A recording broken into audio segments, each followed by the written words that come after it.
5 years. 5 years I'd spent swallowing down the bitter pill of divorce, the whispers, the pitying looks from my family. Poor Caroline, can't give Nathan a child. It was a relentless drumbeat in my head, courtesy of my parents, and, let's be honest, the smug little smirk permanently plastered on my sister Vanessa's face. Nathan! Doctor! Perfect Nathan Foster. He was supposed to be the one I'd build a family with, the one my parents would finally approve of without reservation. Instead, he left, said he wanted a family, a real family, you know, the kind that actually produced offspring. So, yeah, I built a life. A good one. A career I loved. A gorgeous apartment overlooking Central Park, which felt achingly empty. Sometimes, I won't lie, friends who actually got me.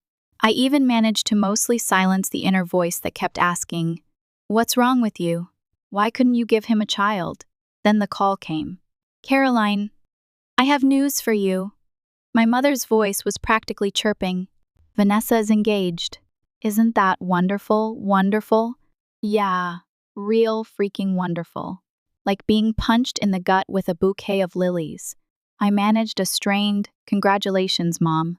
And to Vanessa, too. "The wedding is next month. Of course you must come." Her tone turned subtly sharp. "But do try not to stand out. This day is about Vanessa." "The first understand, Mom," I said, the words tasting like ash in my mouth. I hung up and stared out the window at the city lights, feeling that familiar hollowness creep back in. "Value your family," my grandmother Rose used to say, "but value yourself too." That's what kept me going, her words. I promised myself I would go, for her. The riverside grand, chandelier-drenched, overflowing with roses, the epitome of my parents' idea of class. I felt like I was walking into a meticulously crafted nightmare. I followed my mother's instructions, of course. The pale gray dress, blending into the background, trying to be invisible. But I could feel the eyes on me, the pity, the curiosity, the barely concealed judgment. "You look pale. Are you all right?" Aunt Martha, bless her heart, meant well. "I'm fine," I lied, pasting on a polite smile. "It's a lovely ceremony." Lovely? It was agonizing. Watching Vanessa, radiant in her white dress, practically glowing with happiness. And then there was him. Nathan, my ex-husband, standing beside her, looking disgustingly content. I forced myself to remember my grandmother Rose's words. I would survive this. I would honor myself, and that meant seeing what the hell was going on. The vows, the rings, the sickeningly sweet smiles. Each moment a fresh twist of the knife. I remembered my wedding 5 years ago, full of hope, full of promises that Nathan had so casually broken. The reception began. The endless stream of forced conversations, the clinking of glasses, the fake laughter. I felt like I was trapped in a grotesque parody of family happiness. "Carol, could you show a bit more of a smile?" My father hissed, leaning close. "Everyone thinks you're in a bad mood." I just nodded and took another sip of champagne. I needed to stay focused. The speeches started. My parents, naturally, were first. A gushing, saccharine ode to Vanessa and Nathan. "Vanessa, you have always been our pride," my mother declared, dabbing at her eyes with a lace handkerchief. "Nathan, we couldn't be happier to welcome you into our family," my father boomed, clapping him on the back. I almost choked on my champagne. Welcome him into the family? He was family. He was my husband. Or, more accurately, he had been my husband until he decided I wasn't good enough. Then came the friends. Toasts, anecdotes, more nauseatingly happy pronouncements. I wanted to scream. And then Vanessa grabbed the microphone. "Everyone, thank you for coming today." Her voice echoed through the hall. "Since this is a special day, I want to share a truth with all of you." My blood ran cold. I felt a primal sense of dread, a premonition of disaster. Vanessa's eyes flickered in my direction, a triumphant glint in them. Actually, Nathan divorced my sister to marry me. The room erupted. Gasps, murmurs, a rising tide of chatter. I was completely blindsided. What the hell? What was she trying to do? He wanted a real family, Vanessa continued, her voice ringing with smug satisfaction. He believed that with me he could build the home he desired. I felt the blood drain from my face. In front of everyone, my sister was announcing the truth about my divorce, painting me as a defective, inadequate woman who couldn't hold on to her husband. The applause started, tentative at first, then growing louder, more enthusiastic. Good for you! Finally found true happiness, some distant relative shouted. God had a wonderful plan, my mother declared, beaming. You two were destined from the beginning. The world tilted. I was trapped in some kind of surreal nightmare. Then the host, clueless as ever, spoke up. Now, let's hear a few words from the sister of the bride. My head snapped up. My eyes widened. No. Vanessa's smile vanished. No!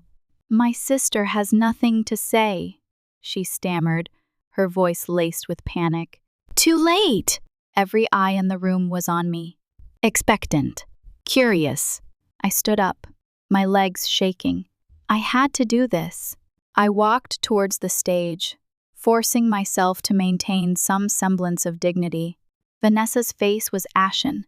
Nathan was visibly agitated, gripping the arms of his chair so hard his knuckles were white. My parents were frozen, exchanging frantic glances. I reached the microphone and took a deep breath. The room was silent. Congratulations on your marriage, Vanessa and Nathan, I began, my voice surprisingly calm. It is an honor to be present on my sister's happy day. A collective sigh of relief swept through the audience. Vanessa and Nathan relaxed slightly. My parents visibly relaxed. Then I smiled, a small, dangerous smile. My sister and I have shared many memories since we were little, I continued. Vanessa has always been the pride of our parents, and today she has taken the first step toward creating a new family. I paused, letting the words hang in the air. But, I said, my voice suddenly hardening, it seems today is a day for truth. Vanessa gasped. Nathan leaned forward. My parents were halfway out of their seats, desperately trying to stop me. I reached into my clutch bag. I pulled out a folder. At that moment, the lights flickered. The room plunged into darkness. 2 weeks earlier, I was hunched over my laptop, drowning in spreadsheets and marketing jargon. The upcoming presentation for a new client had consumed my life, a welcome distraction from the swirling vortex of emotions that had been churning inside me ever since I received Vanessa's wedding invitation. My phone vibrated. An unknown number? I almost ignored it, but a nagging feeling made me answer. Hello? Caroline Williams speaking? A woman's voice, slightly hesitant. Caroline, it's Margaret Dawson. Remember me? Margaret Dawson. The name stirred a distant memory. An administrator at the hospital where Nathan had worked. I'd met her a few times at hospital events during my marriage. Yes, of course. I remember, Margaret. What is it? I want to talk to you in person, she said, her voice tight with urgency. There's something you should know. Something very important. Has something happened? I can't say over the phone. Do you have time tomorrow afternoon? Could we meet at Café Lumiere in Midtown? I checked my calendar. 1 blank space. That works for me. Thank you. Please come, Margaret said. This information is important for you. The next afternoon, I found Margaret waiting for me at a quiet table in Café Lumiere. She looked older, more worn than I remembered, but her eyes were still sharp. Caroline, thank you for coming, she said, getting straight to the point. I wanted to meet in person because I have something to show you. She pulled a brown envelope from her bag. I left the hospital last month. I was tasked with organizing old records before transitioning to a new system. And that's when I found this. What is it? I asked, my heart pounding. Nathan's medical records, Margaret said, her voice barely above a whisper. His own. I frowned. Why show me this? Margaret took out a document from the envelope and placed it in front of me. It was a medical test result. The date was 11 years ago, 3 years before Nathan and I were married. I scanned the document, my eyes widening in disbelief. My breath hitched. I stammered. Nathan has severe male infertility, Margaret said quietly.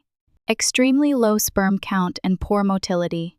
The diagnosis states that natural conception is nearly impossible. The world swam. I felt like I'd been punched in the chest. All those years, all the blame, all the self-doubt, it was all based on a lie. I picked up the document, my hands trembling, and read it again and again. Is this real? Without a doubt. I managed these records, Margaret nodded. And she hesitated. There's something else you should know. Vanessa worked in the department that managed Nathan's medical records. She knew this fact from the beginning. I was speechless. After a long silence, I finally managed to croak out. Why? Why didn't he tell me? Why did he keep blaming me? Male pride, especially as a doctor, Margaret said sadly. What's worse is that he tried to falsify records to hide his condition. Here's the evidence. She produced another document, a copy of an email Nathan had sent to the hospital's staff requesting access restrictions and modifications to his medical records. I thought something was odd when I saw this, Margaret explained. When I investigated, I discovered he was trying to hide the fact of his infertility. And she took a deep breath.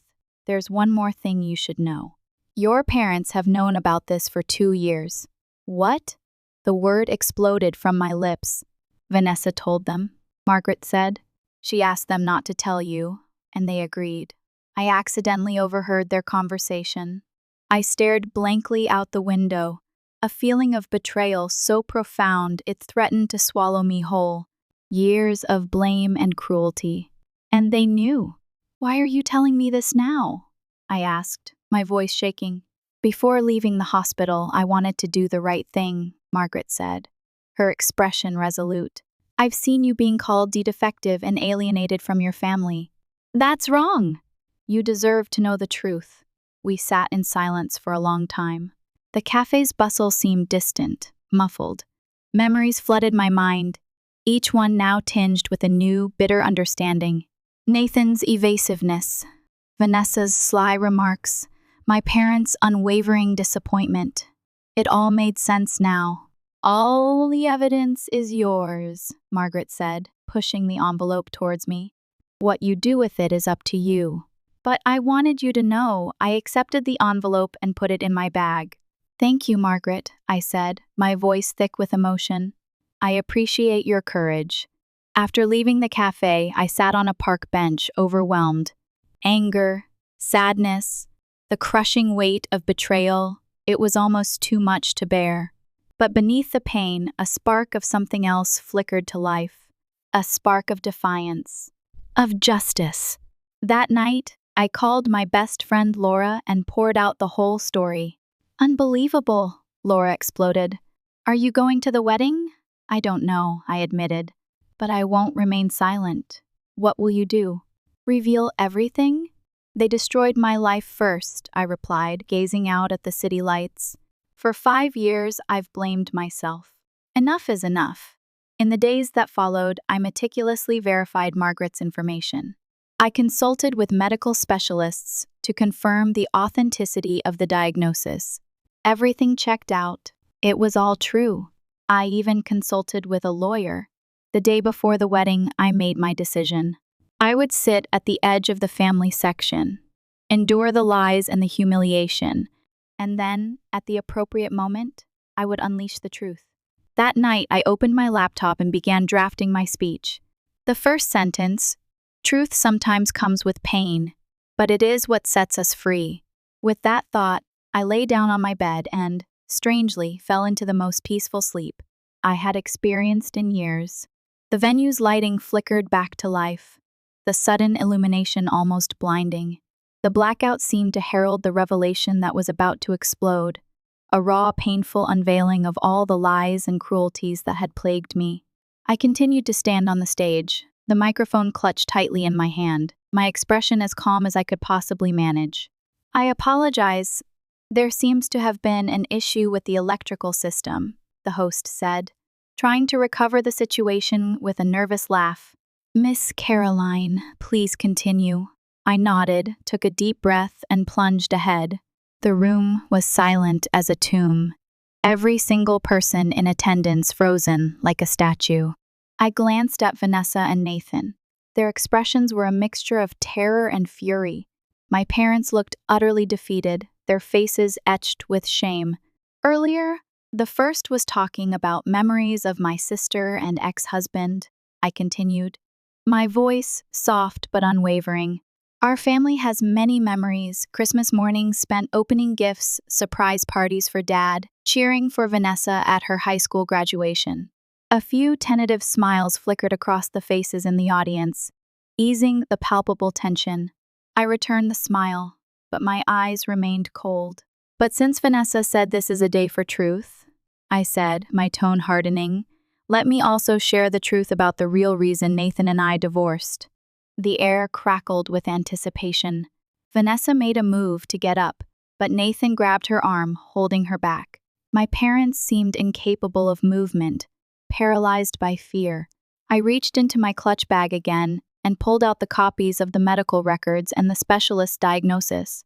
I signaled to a nearby hotel staff member, and within seconds the documents were being projected onto the massive screen behind me. This is Nathan's infertility diagnosis, I stated, my voice resonating through the hall.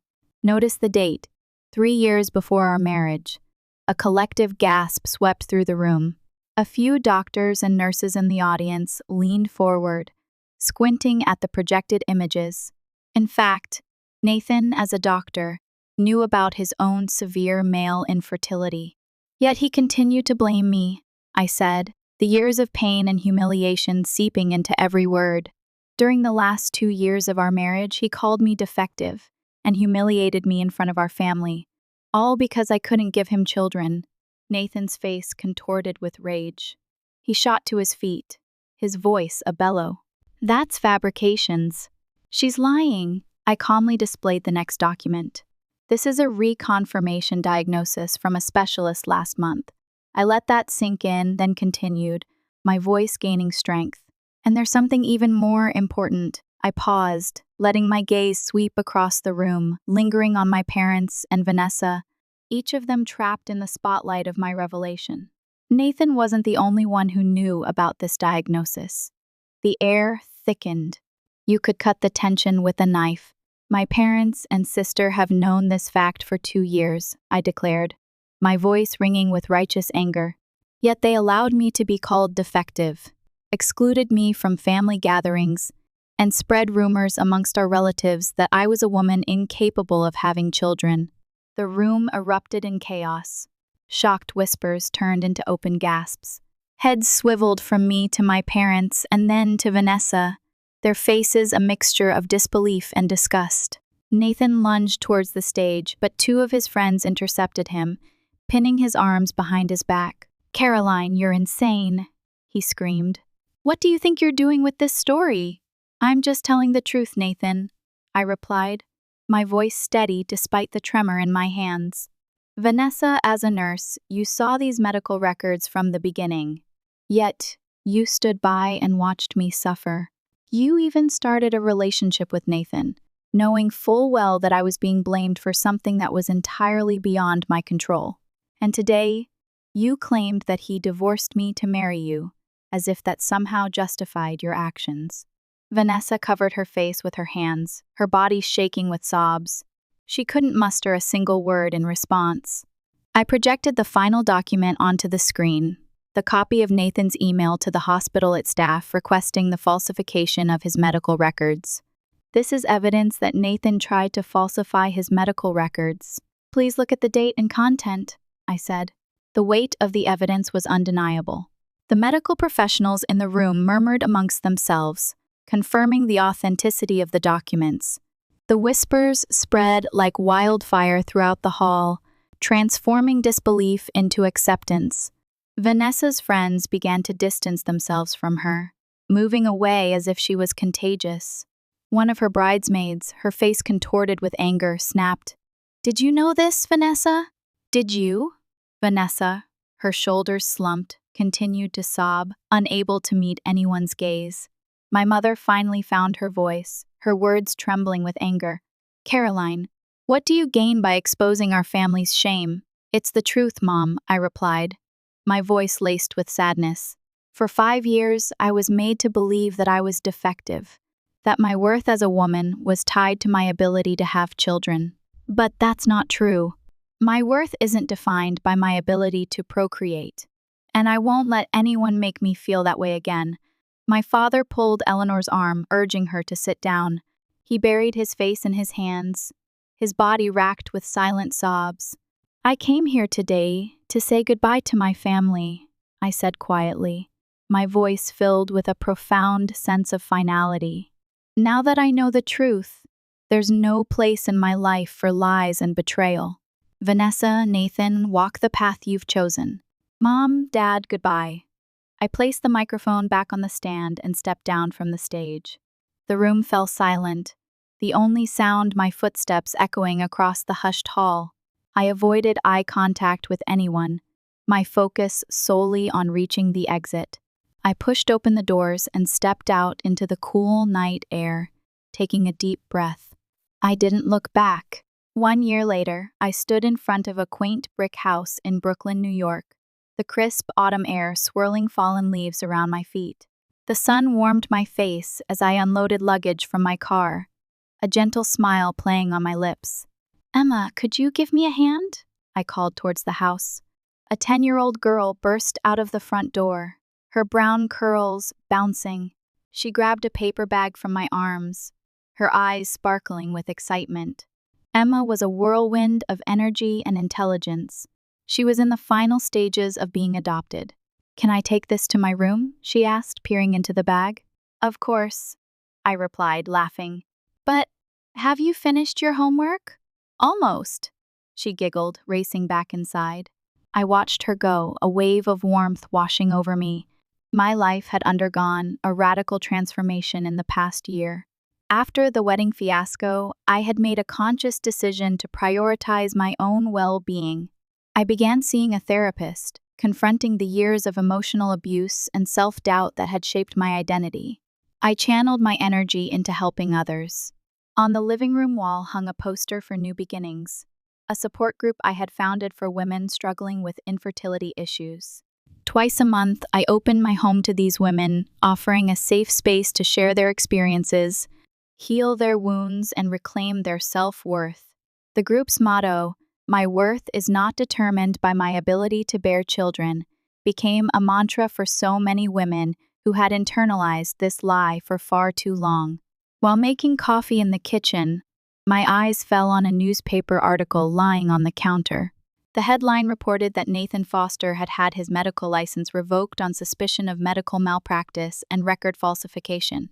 He was now reportedly working as a pharmaceutical sales representative in Arizona. As for Vanessa, she had vanished the day after the wedding, quitting her job at the hospital and disappearing without a trace. A few months ago, I'd heard rumors that she had joined a religious sect in Utah. My parents had made numerous attempts to contact me in the immediate aftermath of the wedding.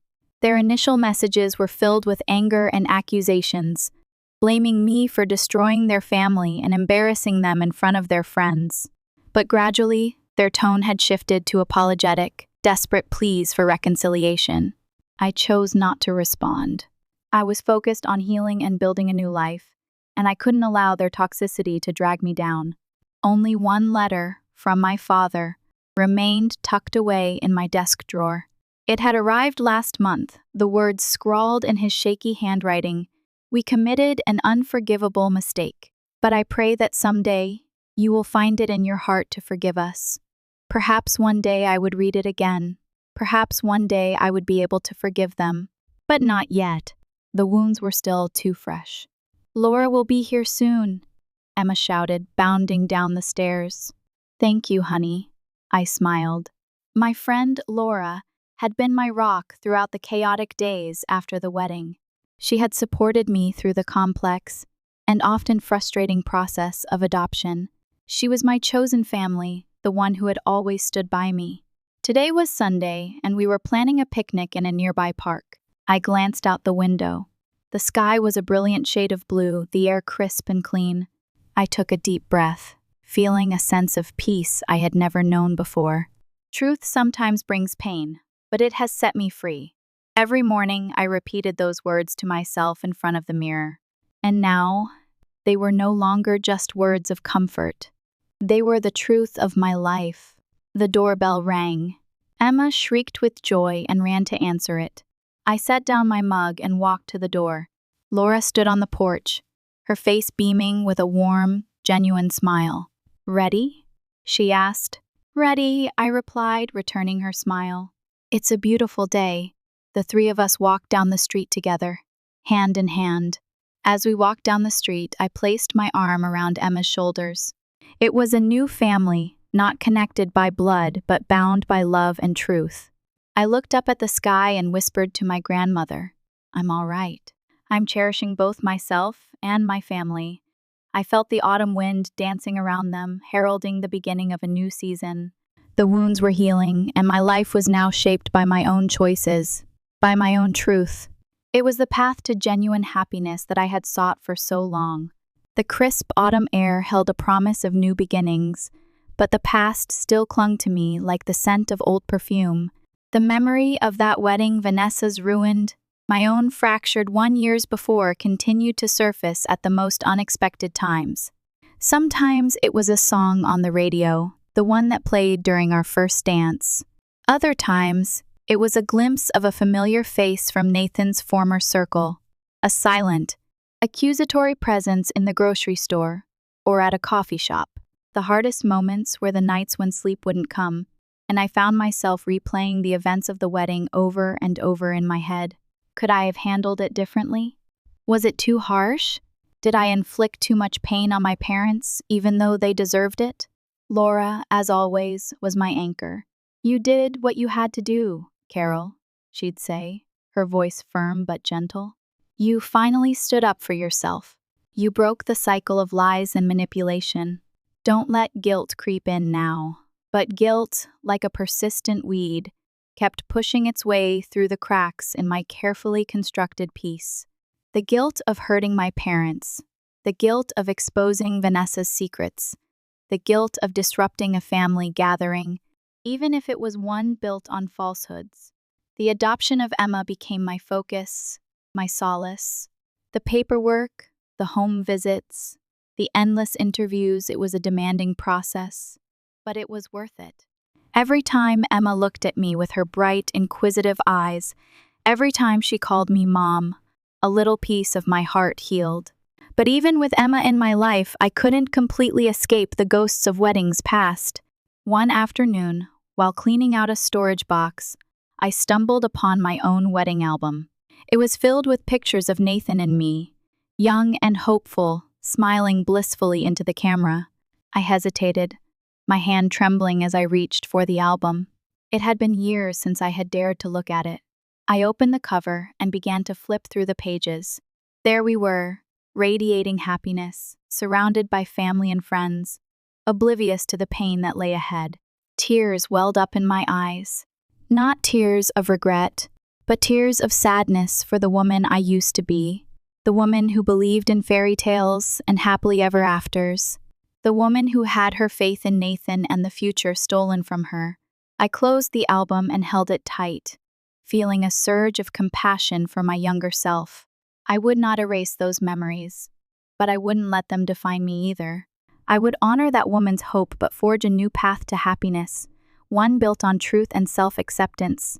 The letter from my father remained in my desk drawer, a constant reminder of the fractured relationship with my parents.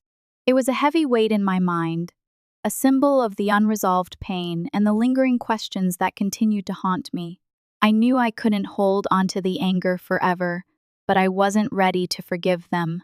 Not yet. The betrayal was too deep, the wounds too raw. One evening, while Emma was at a sleepover with a friend, I decided to confront the letter. I pulled it from the drawer, unfolded it, and reread the familiar words. My dearest Caroline, there are no words to adequately express the remorse I feel for the pain we have caused you. Your mother and I were blinded by our desire for grandchildren, by our fear of what others would think. We allowed Vanessa to manipulate us, and we betrayed your trust in the most unforgivable way. I know that our actions cannot be excused, but I hope that you will someday understand that we never meant to hurt you. We were simply trying to protect what we thought was best for the family. I know that these words may not be enough to mend the damage we have done, but please know that we are truly sorry. We miss you terribly, and we long for the day when we can be a family again.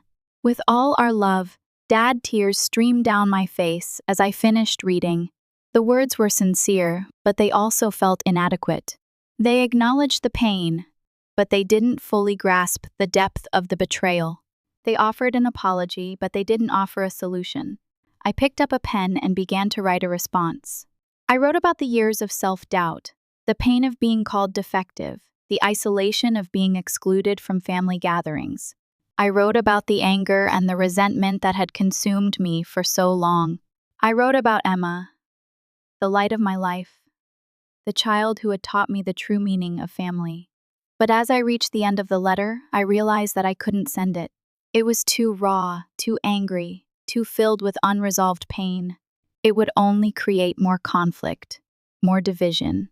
I tore the letter into pieces and threw it in the trash. Perhaps one day I would be able to articulate my feelings in a way that would foster understanding and healing.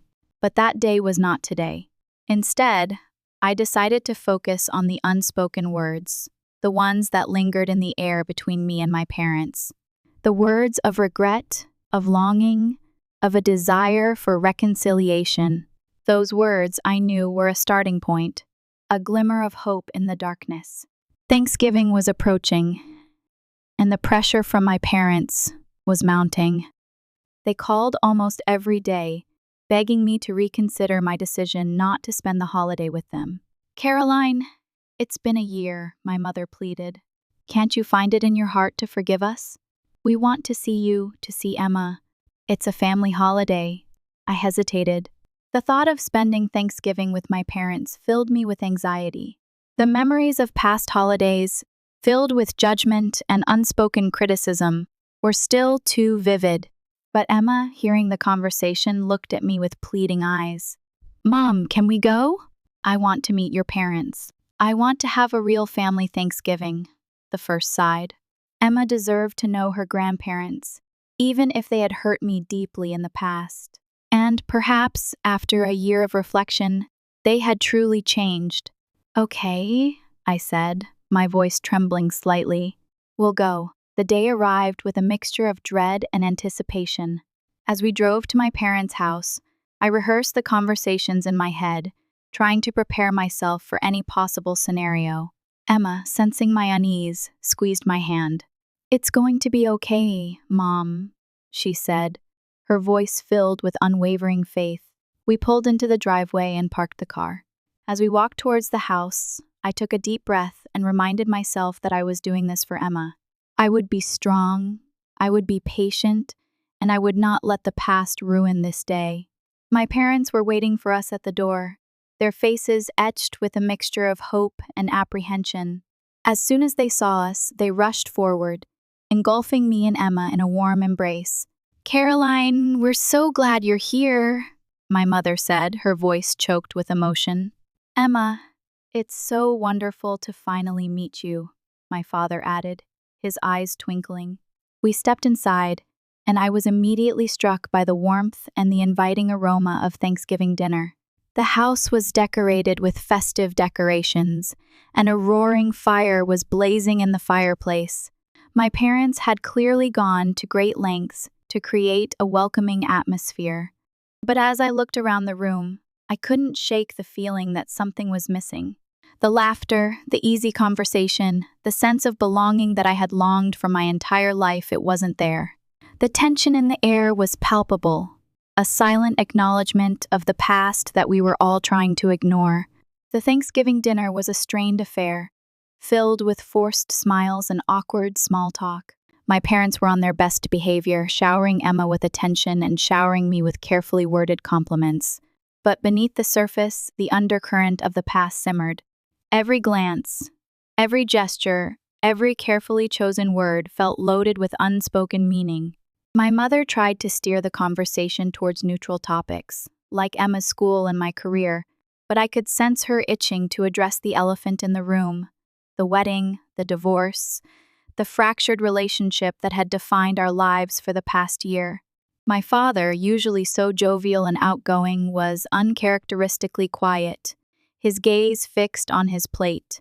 I could see the regret etched on his face, the silent acknowledgement of the pain he had caused. Emma, bless her heart, tried her best to bridge the gap, asking questions about my childhood and sharing stories about her own life. But even her youthful exuberance couldn't completely dispel the tension in the air. As we ate, I couldn't help but wonder if reconciliation was even possible. Had too much damage been done? Had the trust been broken beyond repair? After dinner, my mother suggested we play a game of Scrabble. Emma eagerly agreed, and we settled around the coffee table, the board positioned between us like a battleground. As we took turns forming words, the conversation gradually loosened up. We laughed at each other's silly attempts, teased each other about our vocabulary skills, and shared funny anecdotes about our lives. For a brief moment, I felt a glimmer of hope. Perhaps, just perhaps, we could find a way to move forward. Perhaps we could rebuild our relationship, brick by brick, word by word. But then my mother played the word defective, placing it strategically on a triple word score. The silence that followed was deafening. I looked at her. My eyes narrowed. "Really, Mom?" I asked, my voice barely above a whisper. She averted her gaze, her face flushed with guilt. "I didn't mean," she stammered. The fragile bridge of conversation shattered. The tension returned, thicker than ever. I stood up, my hands shaking. "I think we should go," I said, my voice trembling. Emma looked at me, her eyes filled with confusion. "But Mom, it's okay, honey," I said, forcing a smile.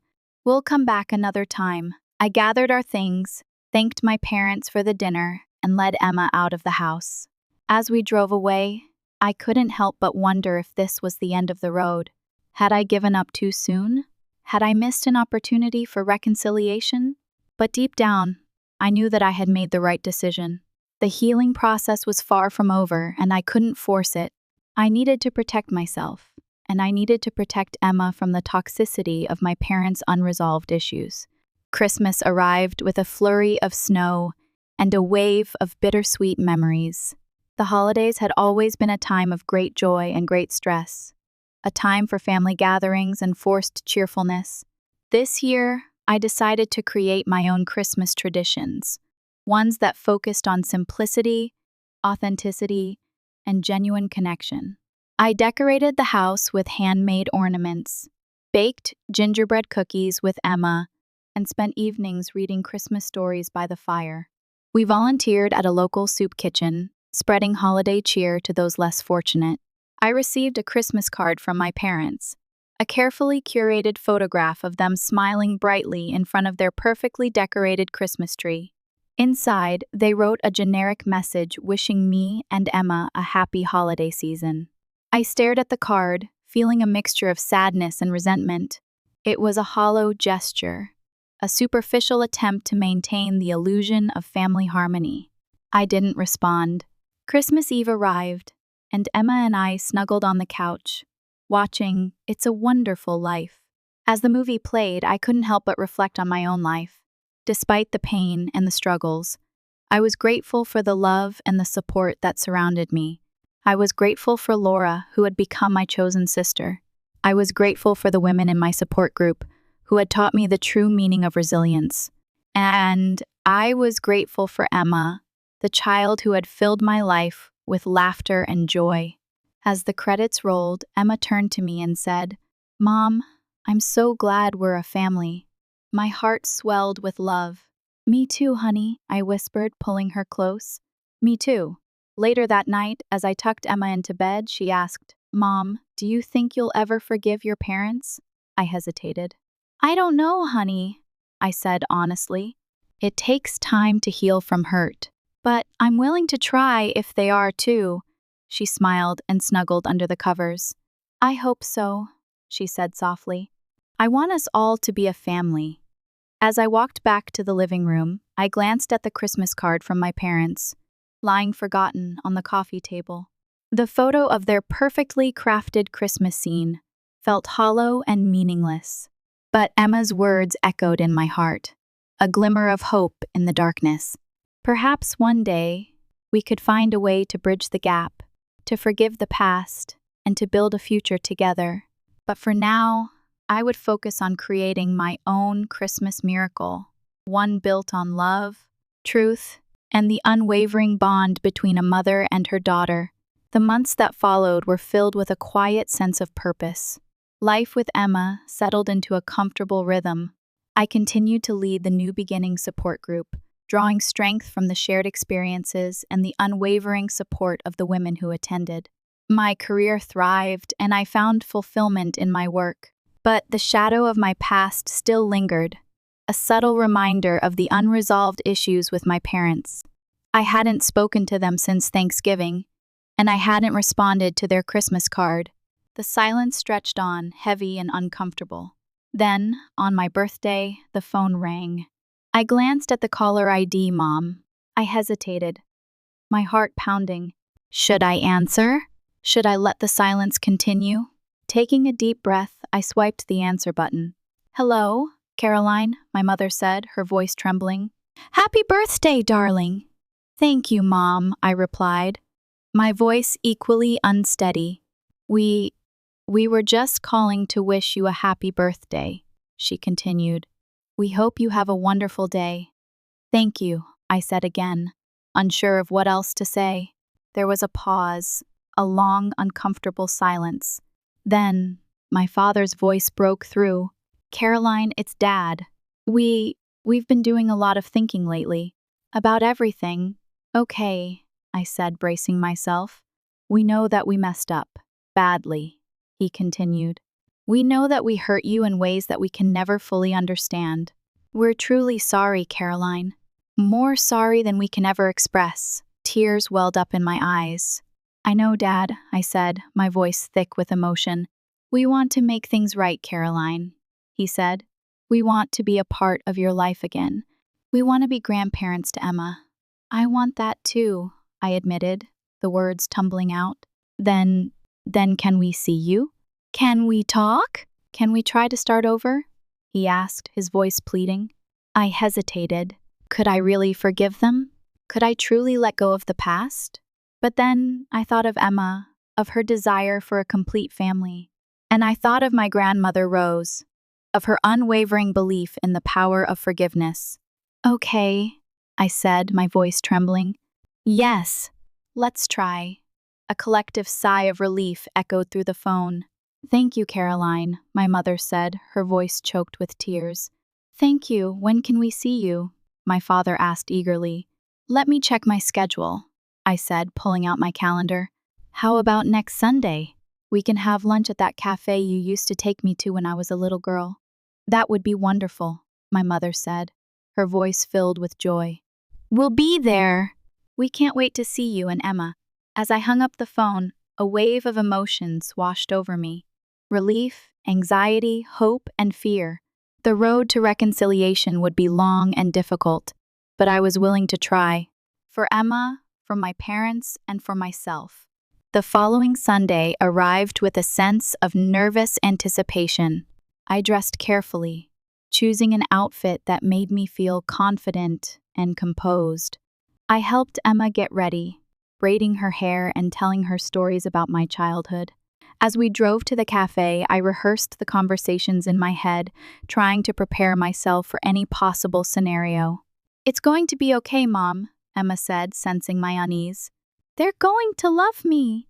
I know they will, honey, I replied, squeezing her hand. We parked the car and walked towards the cafe. As we approached, I saw my parents waiting for us at a table outside. They looked older, more frail than I remembered. As soon as they saw us, they stood up and rushed forward, engulfing me and Emma in a warm embrace.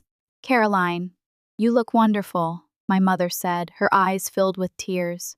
"Emma, it's so lovely to finally meet you," my father added, his eyes twinkling. We sat down at the table and the conversation began awkwardly. We talked about the weather, about Emma's school, about my career, but eventually, the silence grew too loud to ignore. "Caroline, we wanted to say again how sorry we are," my mother said, her voice trembling. "For everything. For not believing you, for excluding you, for letting Vanessa manipulate us. We made a terrible mistake," my father added, "and we'll never forgive ourselves for the pain we caused you." Tears streamed down my face. "I know," I said, my voice thick with emotion. "We understand if you can't forgive us," my mother continued, "but we hope that someday you will." "I'm willing to try," I said, wiping away my tears. "But it's going to take time, and it's going to take effort from both sides." "We know," my father said. "We're willing to do whatever it takes." We talked for hours, sharing memories, expressing our feelings, and acknowledging the pain of the past. It was a difficult conversation, filled with tears and apologies and moments of uncomfortable silence. But it was also a healing conversation, a step towards rebuilding the fractured bond between us. As we were about to leave, my mother reached into her purse and pulled out a small photo album. We wanted to give you this," my mother said, handing me the photo album. "It's some old pictures. Some of you as a child, and some of all of us together from past holidays." I took the album, my fingers tracing the worn edges of the cover. I felt a mix of emotions, apprehension, curiosity, and a deep-seated longing for the connection that had been lost for so long. I opened the album and began to flip through the pages. There I was, a little girl with pigtails and scraped knees, grinning mischievously at the camera. There were pictures of family vacations, birthday parties, and Christmas celebrations, all capturing moments of joy and togetherness. Emma leaned closer, her eyes wide with fascination.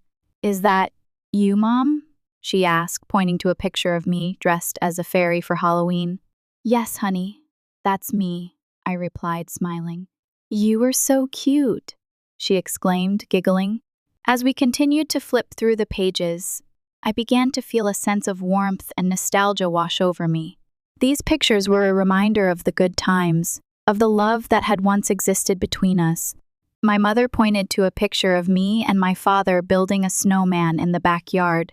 "You used to love building snowmen with your dad," she said, her voice soft. "You two would spend hours outside, laughing and playing in the snow." "I remember that," I said, a faint memory surfacing in my mind. "And this one," my father added, pointing to a picture of me and my mother baking cookies in the kitchen. "You always loved helping your mom bake cookies, even when you made a mess." "I still do," I said, smiling at my mother. As we continued to reminisce about the past, I realized that these pictures were more than just snapshots of memories. They were a tangible connection to my history, a reminder of the family that I had come from. And they were also a bridge to the future, a way for Emma to connect with her grandparents and to learn about her heritage. When it was time to leave, my parents hugged me and Emma tightly, their eyes filled with hope. "We'll see you again soon, right?" my mother asked. "Yes," I said, smiling. "We'll see you soon." As we drove away, Emma clutched the photo album in her lap. "I can't wait to show my friends all these pictures," she said excitedly. "Me too, honey," I replied, my heart filled with gratitude. The photo album was more than just a collection of memories. It was a symbol of the rebuilding of our family, a testament to the power of forgiveness, and a promise of a brighter future. The weeks that followed were filled with small but significant gestures of reconciliation. My parents called regularly, just to check in and chat. They sent Emma little gifts and cards, showering her with love and attention. They even started attending my New Beginnings support group, offering their support and encouragement to the women who attended. It wasn't always easy. There were still moments of awkwardness, of unspoken tension, and of lingering pain. But we were all committed to making it work. We were all determined to rebuild our family, one step at a time. One sunny Saturday afternoon, my father called and asked if Emma and I would like to go to a baseball game with him. "I'd love to, Grandpa," Emma exclaimed, jumping up and down with excitement. I hesitated for a moment.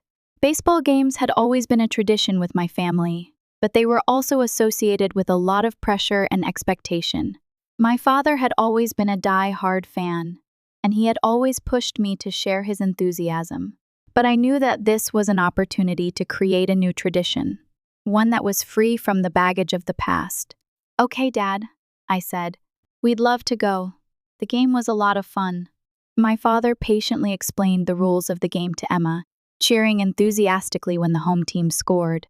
Emma, in turn, kept us entertained with her witty comments and her infectious enthusiasm.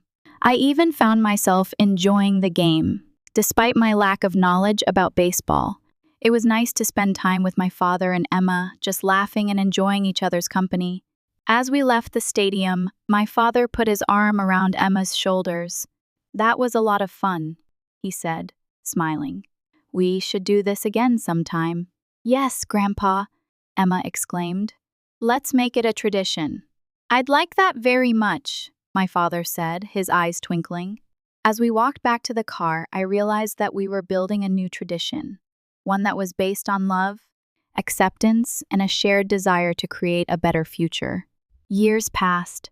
Emma blossomed into a smart, independent, and compassionate young woman. She excelled in school, made a lot of friends, and developed a passion for environmental activism. My relationship with my parents continued to heal and strengthen. We learned to communicate openly and honestly, to forgive each other's mistakes, and to support each other through difficult times.